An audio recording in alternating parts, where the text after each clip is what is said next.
Ah, Marauder free at last. I'll get the door. You hurry on in.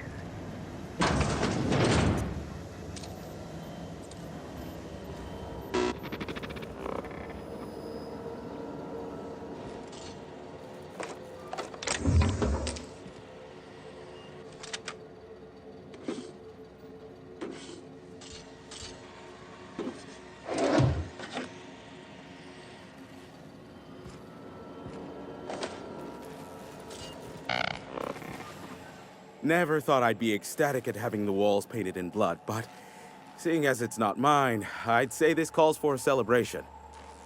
This ought to square our debt. One hefty payment for a highly valued service rendered. But I admit, I do wonder why Nyoka has brought you to me.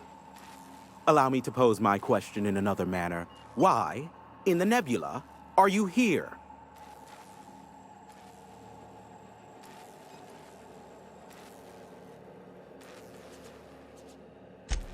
If you insist. As I was telling you before, I am the premier broker for all of Monarch. Phineas must have sent you. He's the only one insane enough to send someone to Monarch to rush me. I knew it was only a matter of time before he came a-knocking. Look, I might be late, but I fulfill my contracts, always. Oh, you do you? I have lost track of the number of beers you owe me for chasing raptidons off your stoop. Careful, I know that line. I use it all the time. I take offense to that. Look, okay. It might take me a while this time. I am awaiting but a single incoming transmission containing the information we desire. But MSI and the Iconoclasts are clogging the airwaves from Stellar Bay and Amber Heights. In their war against each other, they're scrambling each other's outgoing transmissions. Luckily, however, MSI has now gone silent. You wouldn't know anything about that, would you?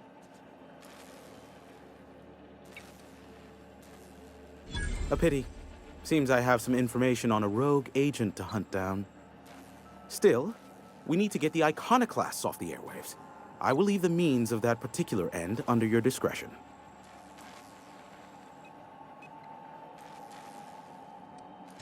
The bandwidth! There's too much blasted background noise. Nothing gets through but their local broadcasts. Which of course has inadvertently affected the incoming port and my livelihood. No, they're jamming the limited frequencies we have at our disposal. Nothing extraplanetary can get in or out until the frequency pollution thins out. The safest bet is to convince Graham and his Iconoclast to stop transmitting on their end. You do that, I'll be here, waiting on the receiving end. Luck be with you. I have a feeling you'll be needing a pinch of it, plus a vat of patience. Oh, great. I love doing pro bono work for friends. Aw, you called us friends. I'd normally entertain your self-aggrandizing delusions, but this time it's important. Important to you is not the same as important to me. Although I do recognize that you may have earned some goodwill during your months laboring for me.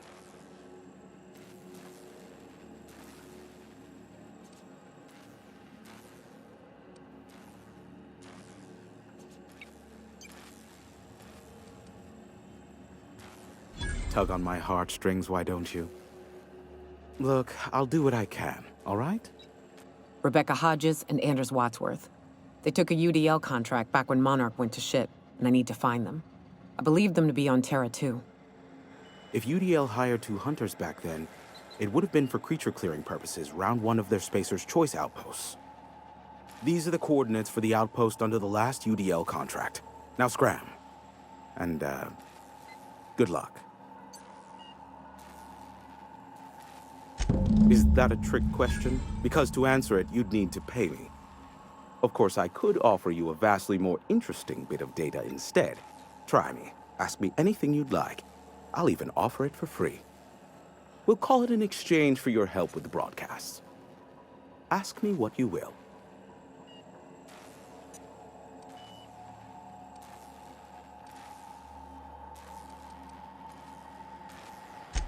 There are so many members. Do specify. If you try to cite me on this, I will deny, deny, deny. Do you understand? What I am about to reveal is the sort of information that gets a body disappeared. MSI's ownership of Monarch is technically legal, but it would give MSI too much power on the board to grant them such status.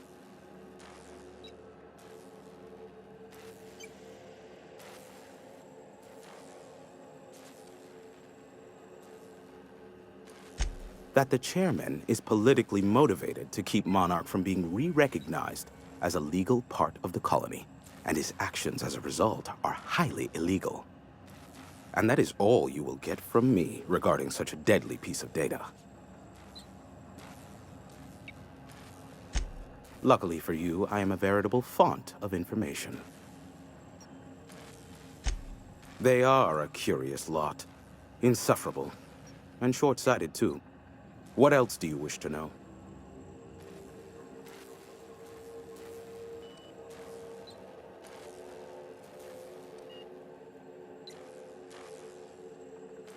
You mean between MSI, the Iconoclasts, and myself?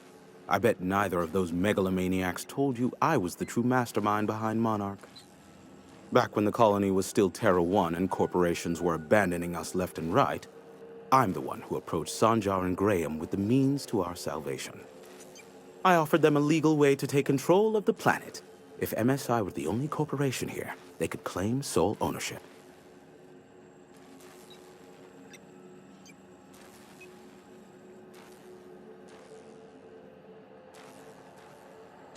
Even then, I plied my trade as an information broker, albeit in a smaller capacity.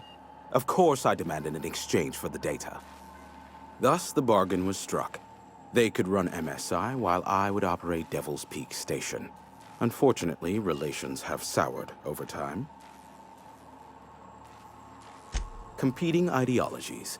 Graham believes Sanjar has become corrupted by the corporate lifestyle, that he is now similar to the original corporate executives they sought to reform.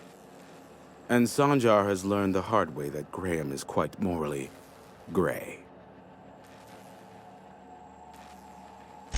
Sanjar is not actually at fault for his past performance reviews, but he can keep hunting for loopholes to get back on the board for the next century. He'll never be reinstated. Not in his lifetime.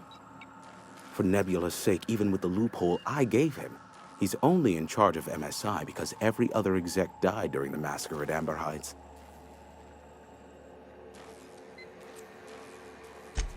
Indeed, the information I gather usually is, or it's not worth my time investment, as you can imagine. Some say Graham suffers from nightmares that leave him sweat-drenched and screaming. I would assume it stems from the friends and family he lost in Amber Heights all those years ago. Luckily for you, I am a veritable font of information. Not much, admittedly.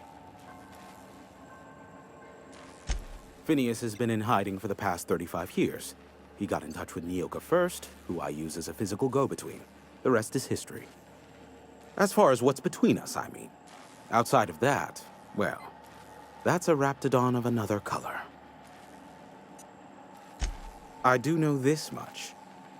There is a sharper side to the good scientist than you'd expect. If allegations are to be believed, the experiments he conducts for the greater good are in fact treasonous and for self-gain. I am not convinced as to the validity of these allegations, considering the source, but I am also not unconvinced either. Luckily for you, I am a veritable font of information. What? No. Why would I go out of my way to intercept messages from Earth? There's no market for them. No buyer means it's not worth my time. Now, if you wanted me to intercept a certain one, that might be worth it for the right price. How low you seemingly regard my trade. Nyoka, pick me up some Stimulotion and a bottle of purple berry wine when you're next in Stellar Bay. You think you're tough waving that thing around?